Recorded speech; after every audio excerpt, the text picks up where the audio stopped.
Welcome back to the Sportsbook Draft, where FanDuel's pick is in.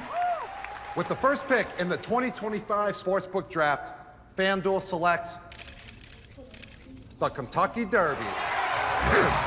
Brilliant pick, as FanDuel becomes the first sportsbook app where you can bet the Derby. Just a savvy move by a savvy franchise. New customers get a no-sweat first bet on the Kentucky Derby up to $500. It's like they know each other. What do you think Rob's saying to him right now?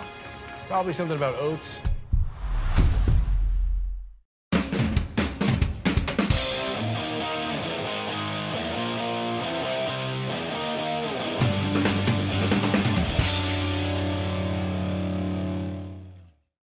Hi everyone, David Aragona and Mike Beer here for the DRF Saturday Race of the Day. It is, of course, the Grade 1 Kentucky Derby, the most anticipated race on the entire horse racing calendar, and our analysis of this Kentucky Derby is presented by FanDuel this year. And speaking of FanDuel, they've got a promo going on this week for new customers. You can get a no-sweat first bet of up to $500. So when you open your account, make your first bet of up to $500. If you win, then obviously you're doing great. But if you don't win, you get that money right back into your account to keep playing. Also, there's a ton of interesting races on these Oaks and Derby cards. So you want to start your handicapping early, pick up one of these DRF packages if you're doing so. You don't just get the PPs here. Also, the betting strategies, I'll be writing those with Marcus Hirsch.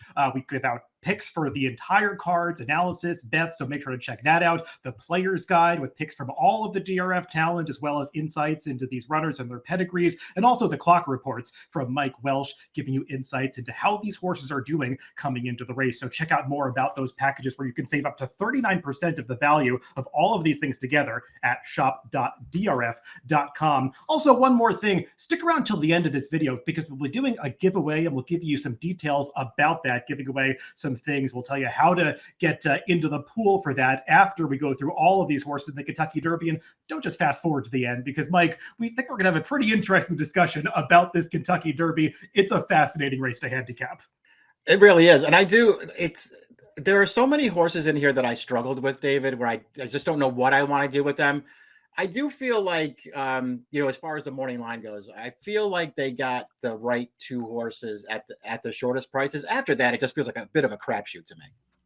Yeah, it is a pretty wide open race, especially once you get past that morning line favorite, the number 8 Journalism, who we'll talk about in more depth later, but kind of a standout on speed figures. But beyond him, there are things to like about a lot of horses in this field. As always, the Derby seems like it is a wide open race. And if you're going to handicap this race along with Mike and I, just do note you can also get some free pass performances for this race. With it being the race of the day, you can get free PPs for every race of the day at DRF.com. Just create a free account and you can access that via the Race of the Day page. Let's take a look at the Timeform US pace projector for this Kentucky Derby. If you want a deeper dive into all of the different pace scenarios that could play out, I did record a pace analysis video with Gino. You can check that out on the Daily Racing Forum YouTube channel. We talked about all different ways that the potential speeds could go forward here. Mike, I guess I'll just ask you one question that we were struggling with when we discussed this pace projector. Do you think all of the speed drawing inside in this 20-horse starting gate is going to help the pace get faster or maybe mitigate the pace a little bit? Yeah, I feel like it could mitigate it a little bit. I'm going to be very interested to see how this plays out because, first of all, the 12 is East Avenue. To me, he's the speed of the race, and he's going. I feel like that's the only way he can be effective, even in a race like the Derby where he's got to get a mile and a quarter. The other horses that are up there, I mean, the 2, I don't know what you're supposed to do with the 2. I guess he's a speed and he's going, but he doesn't seem to me like a horse who could really affect the outcome of this race one way or the other. I don't see the 20 Owen Almighty getting involved if this pace is fast. That's just me. He's got a terrible post here. He doesn't want to go this far, but he's not a one-way speed horse, and I'll be shocked if they sent him into a duel here. I think the pace comes down to, outside of East Avenue, comes down to Rodriguez the 4. That's how I looked at it. I think Rodriguez is going, and I think he makes this pace go. I agree with you. I think it comes down to, I would say, the two Baffert horses, how they are ridden in the early stages of this race, because they feel like the two that really have to go forward from those inside post positions. But East Avenue does feel like one who could be leading under the wire the first time. Well, let's go through each of these, let's say 21 runners, because we're also going to tack on the AE at the end of this preview. But we'll begin down on the inside with the number 1, Citizen Bull, last year's 2-year-old champion. And like the whole conversation around this horse, even after he won the Breeders' Cup last year, was that he was just getting very soft trips. He was in races with other Baffert stablemates that seemed like they were conceding the lead to him a few times. That also occurred in the Robert B. Lewis to kick off his 3-year-old campaign. Well, he didn't get that trip last time out in the Santa Anita Derby. Maiden, that was a long shot in that race, went to the front end. Citizen Bull had to stalk, went after that horse, but then couldn't finish off the 9 furlongs. Now he's drawn the inside post position, which is going to force the hand of Bob Baffert and Martin Garcia maybe to be more aggressive than they planned to be, and he's got to get the 10 furlongs doing so. How do you assess his chances? Yeah, listen, I think he's always been a polarizing horse, mostly because of what you laid out before. As a 2-year-old, yeah, he won 2 grade 1s, but he did it, sort of with soft trips, and it just didn't really feel like they were necessarily legitimate grade 1 wins. I don't want to, be too hard on him, but he just took advantage when he won those 2 races last year. So I thought he was polarizing anyway. He's become even more polarizing now because he was terrible in the Santa Anita Derby, and I feel like there's a lot of people saying I've been vindicated. This horse didn't make the early lead. I knew he wasn't that good, and he showed it in the Santa Anita Derby. That might be right. I'm not sure if I'm going to look at him that way anymore, David. I'm not going to sit there and say I've always been a fan of his, because I haven't been. But I thought his Lewis was a good performance off the bench. He got a solid figure for that race. It's not like he walked on the lead. He bobbled really hard at the start of that race. And by the way, I mean, Rodriguez is a horse who is starting to gain a lot of momentum here. People like that horse. He was no match for Citizen Bull in that race. So I don't know. I feel like I'm turning the corners. I've never liked him, and now I want to use him in this race because I think people are just jumping off the bandwagon here. And this horse, I don't think, if he runs his good race, and I know there's a lot of questions here, but if he runs his good race, he's as good as a lot of these horses, and he's going to be a good price in here.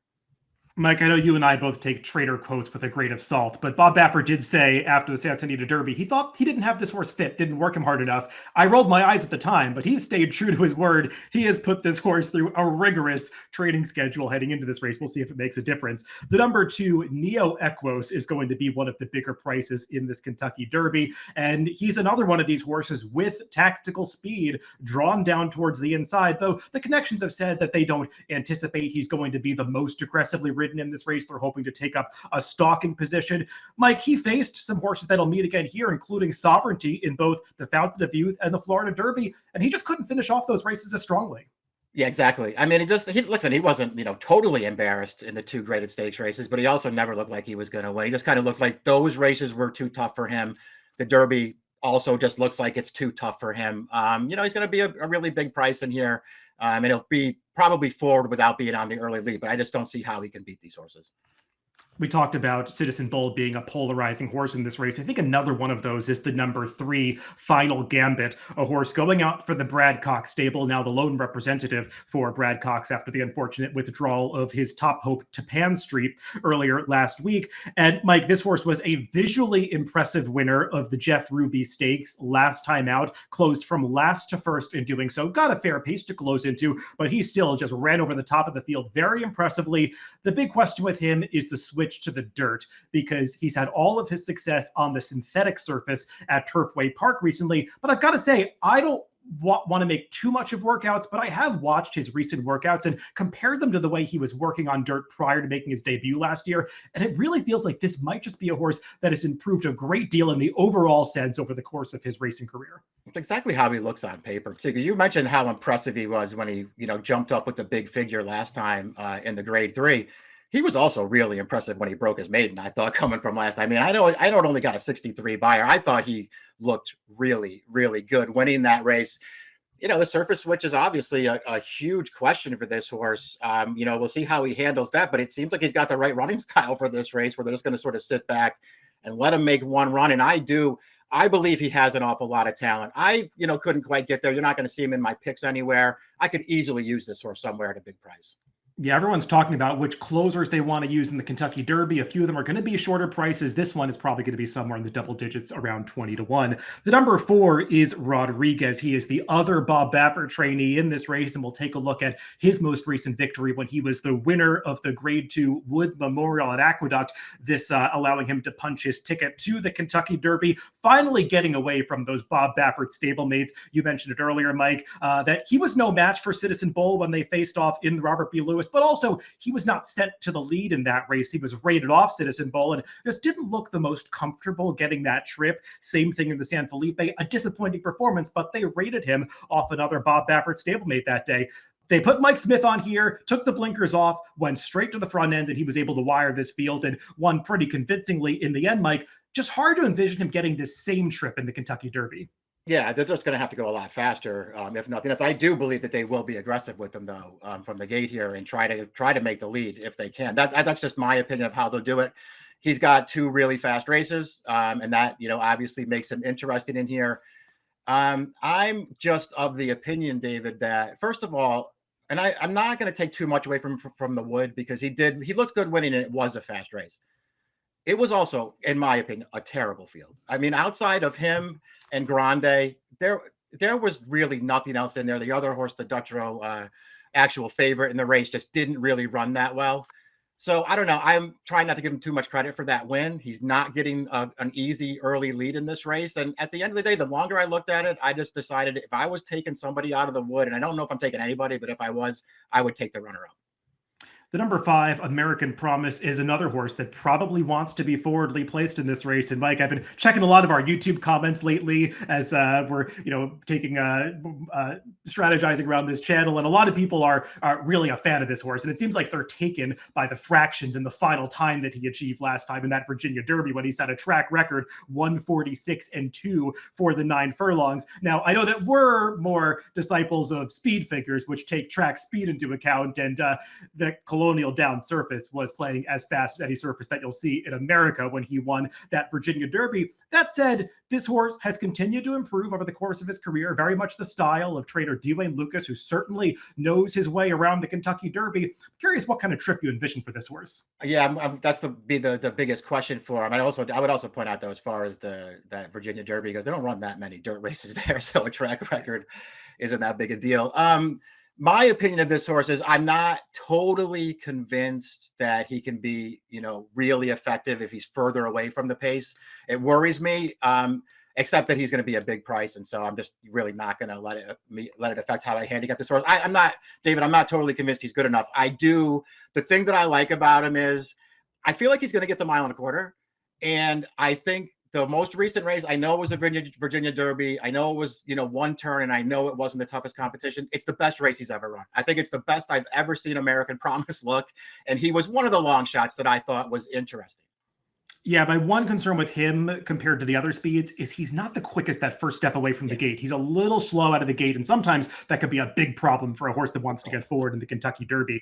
Next up is the first of 2 Japanese contenders, the number 6, Admire Daytona. He's going to be the much bigger price of that pair. He was the winner of the UAE Derby over in Dubai in his last start, which qualified him for this Kentucky Derby. He had faced his Japanese counterpart, Luxer Cafe, a couple of times prior to that in a maiden race at Tokyo last November, where he made it very close with that rival. And then the Hyacinth Stakes 2 back, where Luxer Cafe beat him soundly. Mike, I think this horse is really gritty. He shows a lot of gameness in his races. That was certainly on display last time in the UAE Derby, where he did win going from gate to wire. I'd imagine this time they're going to rate him just off the pace. Yeah, they might not have any choice, but he's been fine racing without the lead in the past too. So I don't feel like he's one of those one-way kind of horses. Listen, if nothing else, he gave Luxer Cafe all he wanted in that maiden race last year going the mile. And even though he didn't get as close to him in the highest in 2 starts back, this horse didn't break great in that race, David. I don't know what happened there, if he got bumped or if he just didn't break sharply, but he wound up at the back early and then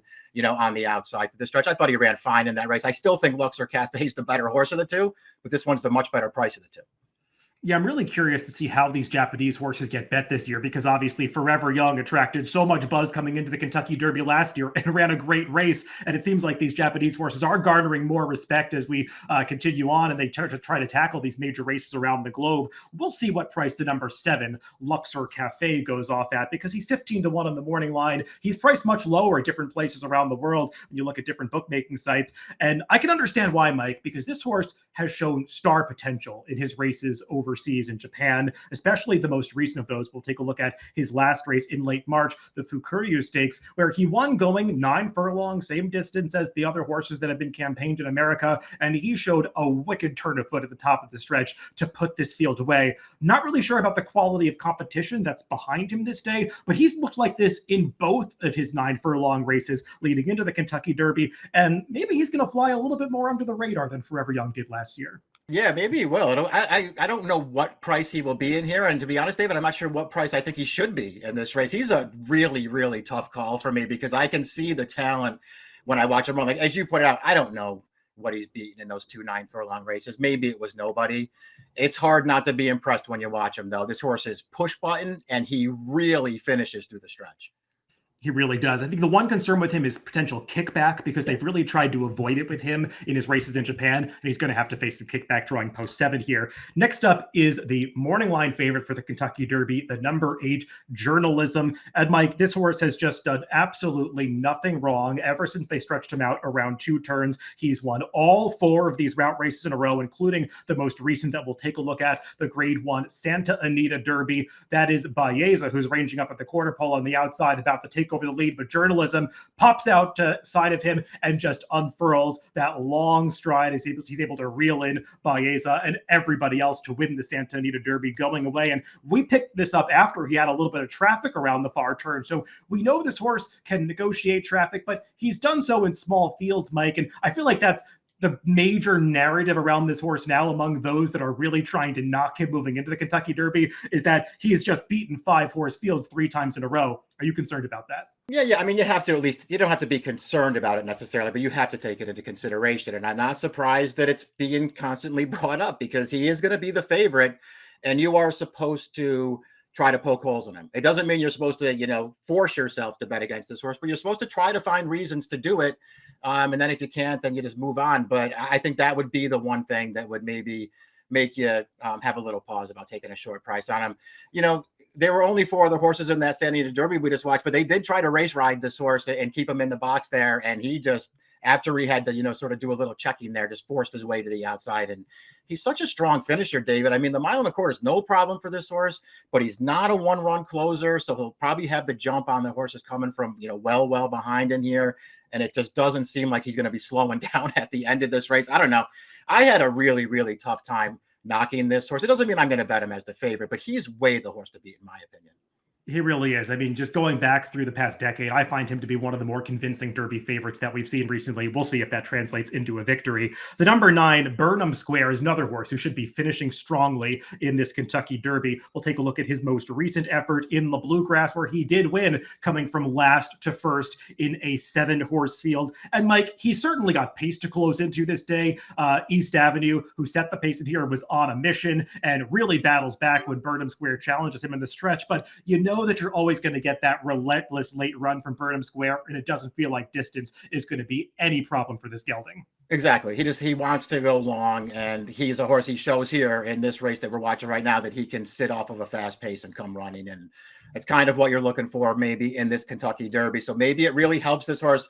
I haven't I don't really have a huge knock on him. I just haven't been as high on him as some other people have been, and he wasn't, I just didn't think he was going to be some kind of price that I wouldn't be able to ignore here, David. He's 12-1. That's not going to be enough for me just because I prefer other horses, but I recognize him as a contender.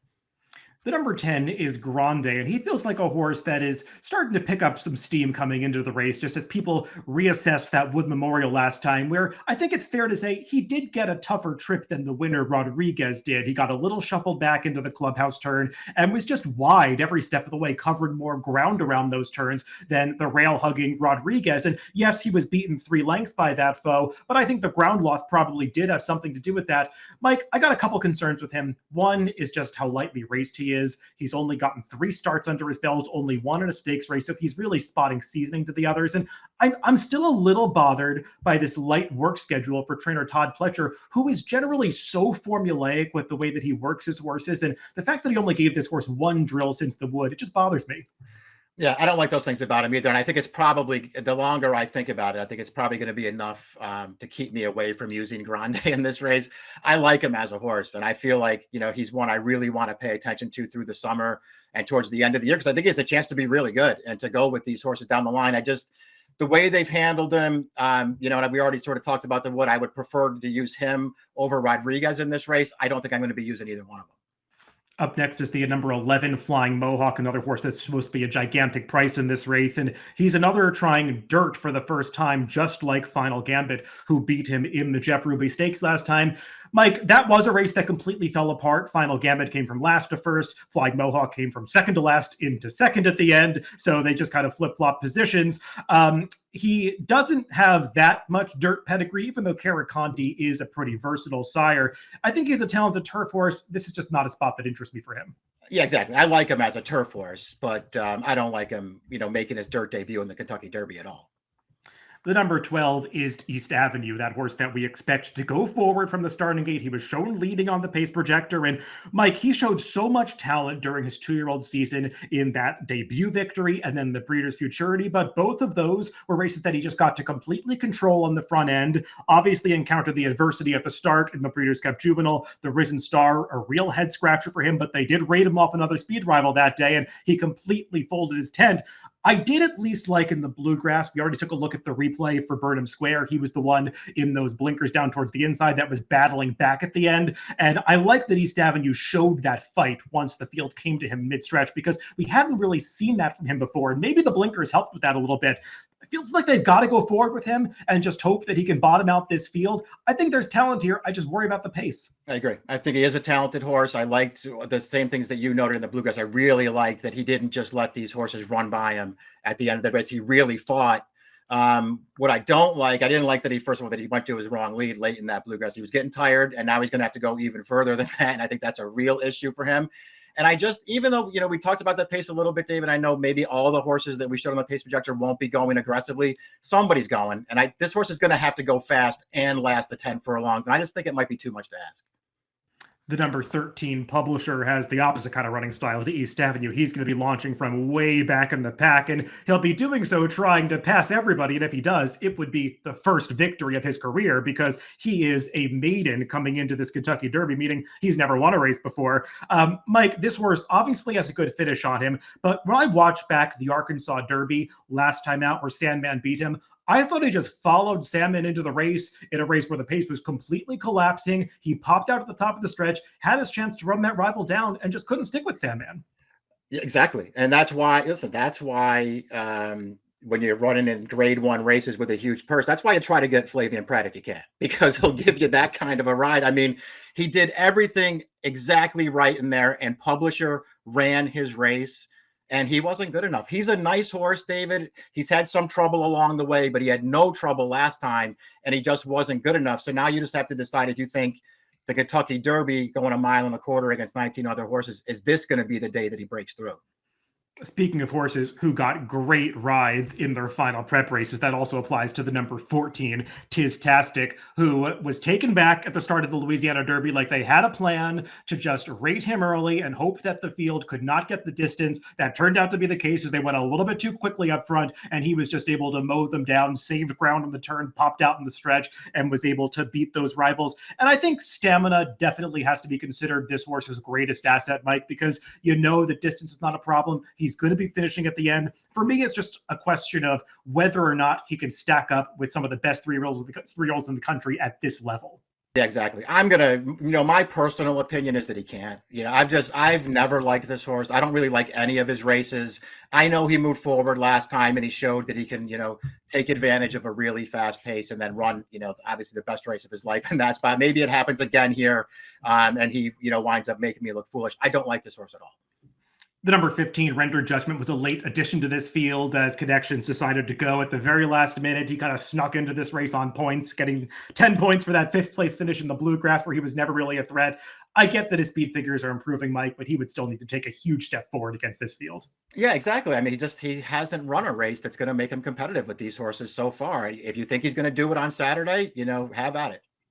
One of the more likable stories in this Kentucky Derby is that of the number 16, Cole Battle, a horse who began his career at Evangeline Downs and has just kind of taken his connections here by continuing to run well in race after race. He won 5 dirt races in a row leading into that Arkansas Derby last time, where he was making the first move into a pace that completely fell apart. We mentioned how Sandman and Publisher took advantage of that. And Cole Battle got that tough trip where he tried to go after those horses that were setting suicidal fractions up front. And he paid the price and got a little tired at the end. Mike, I really respect this horse's versatility. You know that he can get a trip however this pace develops. I just worry a little bit about the 1.25 mile distance. Yeah, to me, that's the main concern too. He's going to be such a big price, though, that he's one of the longer prices that I didn't just totally dismiss, because maybe they will be able to time it a little bit better here if they go really fast in front of him. And that ultimately, that probably wasn't the case last time. I'm not convinced that he could win this race. I can see myself throwing him in there underneath, though. He's a really, really nice horse. We were mentioning the Arkansas Derby just then. Let's take a look at the replay of that race as we move on to the number 17, Sandman. He was the winner of the Arkansas Derby last time, and he could not have gotten a better pace setup in this race. There were a couple of front runners that just went head-to-head through unreasonable fractions, and there is Sandman, that big gray horse who makes a pretty early move to take this race over, coming to the top of the stretch, and Publisher is following him there. Cole Battle starts to fade along the inside in the yellow cap. Right here, Mike, you see Sandman showing a little bit of that greenness, veering out from the left-handed crop. That's not unusual for him. He's still a little bit goofy. That's very typical of Sons of Tap, and especially the gray ones. But the distance works for him, and he's going to appreciate any pace that develops in this Derby. Yeah, he's just going to hope that lightning strikes twice, I guess, and they just go really fast in front of him again, and they can set it up for him, and he can get a clean run into it. All these things that you have to worry about with deep closers. When you see him, or at least when I see him, sitting there at 6-1, I'm not that interested necessarily, but I guess I kind of get it. He's had a couple of trips along the way. And then, the one thing that I will say about the Arkansas Derby, and I know that it was a perfect setup and all that, and you always have to be leery of horses that look great into a perfect setup. It's the first time he got to go 9 furlongs, and it feels like even more distance is really good for this horse. He wants to go all day, in my opinion. Yeah, for me, it's just a question of whether or not he can stay focused enough to make that run through traffic in a 20-horse field, because he's the one I kind of worry about most with that. The number 18 is Sovereignty, another horse who should be coming from pretty far back in this Kentucky Derby. Let's take a look at his most recent race when he finished second to the unfortunately sidelined Tapan Street in the Florida Derby. That is Sovereignty in those blue Godolphin silks, who's swinging wide to the top of the stretch to try to come after these horses. Mike, he had made a really impressive return from the layoff in his race prior to this, the Fountain of Youth, where he made a big late run through a short stretch at Gulfstream Park to get up. The connections probably didn't need to have him fully cranked for this Florida Derby, and he finished on well behind Tapan Street and showed a little bit more tactical speed on this occasion. So you could argue that he is coming into this race on an upward pattern. Yeah, I think that might be the case. We'll see. He's another horse who's going to be a relatively short price here behind the favorite. So you have to always account for that stuff. But I'm glad, first of all, I'm glad you highlighted the Fountain of Youth, because I think that's a really important race in this horse's career. And it's one that should not go overlooked. And then last time, I just thought his Florida Derby was fine. I mean, I'm not going to sit here and pretend I was blown away by it. But I thought he ran, actually really well in there. And by the way, Tapan Street to me was going to be a major player in this race before he got sidelined. And, this horse, it's not like that. This horse was embarrassed by him. He was actually gaining ground on him late. I like the 1.25 miles for him. To me, this horse has been really, really good right from the start. And I do expect him to show up and run a big race on Saturday. And he is one of the horses that's been attracting some buzz for his solid workouts recently. And that's noteworthy for Sovereignty, because that was not the case early in his career. And you do always want to note the horses that have really improved in their morning training over the course of their careers. The number 19 is Chunk of Gold, and he's going to be another big price in this race. He's only got one victory under his belt. That was in his sprint debut over a synthetic course, but he has stepped up to the plate in each stake start since then, despite settling for second each time. They really threw him to the wolves when they tried dirt in that Risen Star. He went off at a huge huge price, and I thought he ran a great race that day. No match for Magnitude, who unfortunately sidelined after that, would have been a major player in this 3-year-old division. But Chunk of Gold had some traffic in upper stretch there, was really game to come on for second, would have been closer to Magnitude at the end if not for that troubled trip. And then the Louisiana Derby last time, Mike, we talked about Tistastic taking advantage of that fast pace. Chunk of Gold was placed closer to the pace than I think he really needed to be, and he was the one among that first group of runners that was still staying on at the end. He's going to be a big price in this race, and I know he's never run a particularly fast Beyer speed figure, but look at the horse he's drawn next to, Sovereignty. They're both coming off 92 Beyers last time, and Chunk of Gold's going to be, 5 times the price of that rival? Yeah, at least at a big price. I just can't argue with any of that stuff, David. The things that are holding me back, first of all, and I'm going to preface this by saying I understand that the Risen Star was a really fast race and Magnitude didn't make it, but I personally like the Fairgrounds prep races least out of all the prep races. I don't like that trail at all. This horse has run fine in both of his races, so I am not knocking him. Personally, I thought he got a great trip in the Louisiana Derby and was only second best. I know he was closer to the pace, but I thought he was in a great position throughout. I can't knock him because he's a huge price in here. I just don't want to bet him in this race. The number 20 is Owen Almighty. He will be the widest runner breaking from the gate as long as there are no scratches. And another one that was a late addition to this field, Mike, the Connections originally thinking that maybe the Derby wasn't the right race for this horse. The owners ultimately decided they wanted to go since this horse did qualify on points, despite the fact that Brian Lynch thinks he probably does want to go shorter. He got an absolutely perfect trip when he won the Tampa Bay Derby, which gave him the points to get into this Kentucky Derby field. And he chased the fast pace set by East Avenue last time in the Bluegrass and just couldn't see out the distance.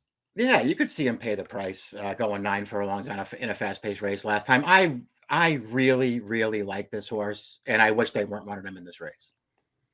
The number 21 is Bayza. He's the first and only horse on the also eligible list, so he will need one scratch to draw into the race. But Mike, we'd be remiss not to give serious consideration to an also eligible after Rich Strike improbably won the Kentucky Derby 3 years ago as number 21. And Bayza, I think you could argue, really does deserve a spot in this starting gate. It's due to a change in rules by Churchill Downs that he was given reduced points for his runner-up finish in the Santa Anita Derby last time. That's why he's not automatically qualified for this field. But I mean, we talk about journalism being such a solid favorite in this race. Bayez is the one that really made him work throughout all of his preps coming in here. So I think you have to consider him on that last race alone. Yeah, exactly. Not only did he make him really work, he did it after sort of an underrated tough trip in that race, sort of waited to last early, then taken wide on the first turn, rushing up, pulling his way to the lead in there, and then still fighting on to the end. This horse clearly has talent, David. And if he gets in, I would definitely take a second look at him, whether I bet him or not. And for those pedigree fans, we should note that Mage is the younger half-brother to 2023 Kentucky Derby winner Mage. Well, that takes us through all of the contenders. Before we get to our picks, we want to remind you that promotion from FanDuel, who is presenting this video. They've got that promotion for new customers, a no-sweat first bet. When you sign up, you can make a first bet of up to $500. And if that bet loses, you get that money refunded right back into your account so you can keep playing. And like I promised, I mentioned a giveaway a little bit earlier. We're going to be giving away a DRF shirt, a DRF hat, and I think a couple of other goodies. So if you want to enter to potentially win one of those things, you got to do 3 things. You got to like this video, so hit that thumbs up button. You've got to subscribe to the Daily Racing Form YouTube channel, and also leave us a comment below this video of your pick in the Kentucky Derby. We want to hear from you, who you like. So like, subscribe, and comment your pick to win a DRF hat, a DRF shirt, or something else. We'll unveil that to you and announce the winners later this week. Well, Mike, it's pick time. Let's throw up our picks for this Kentucky Derby, and we're both going with horses that are drawn right alongside each other towards the outside of the starting gate. You're going with the number 18 Sovereignty. Yeah, I know. Listen, I totally understand that it's no fun to take the short prices in the Derby, and I have the 2 favorites here in reverse order on top. But again, I'm not really against the favorite journalism in this race. I think he's way the horse to beat, and I've been a Sovereignty guy from the start, and I think he's set to peak on Saturday, and I'm going to bet him to win this race. The only real price that I have in my top 4 there is Citizen Bull. I like that everybody's off him. I'm going to jump on. Yeah, you could see we both have a ton of respect for the morning line favorite, the number 8 journalism. He's the second choice for each of us. I tried to get some prices in there. I toyed around with the idea of the deep closer final gambit. When I handicapped this race, I ended up liking him more than I expected that I would. But Mike, you know, I've been a big fan of the number 19 Chunk of Gold right on through these prep races. I feel like he's still not attracting the respect that he deserves coming in here. He's going to need to improve a little bit, but that's the case for a lot of these runners, and we've seen it happen before in the Kentucky Derby. So 19.837 for me, and 18.817 for Mike in the DRF Saturday race of the day, the Kentucky Derby. Good luck with your wagers this weekend.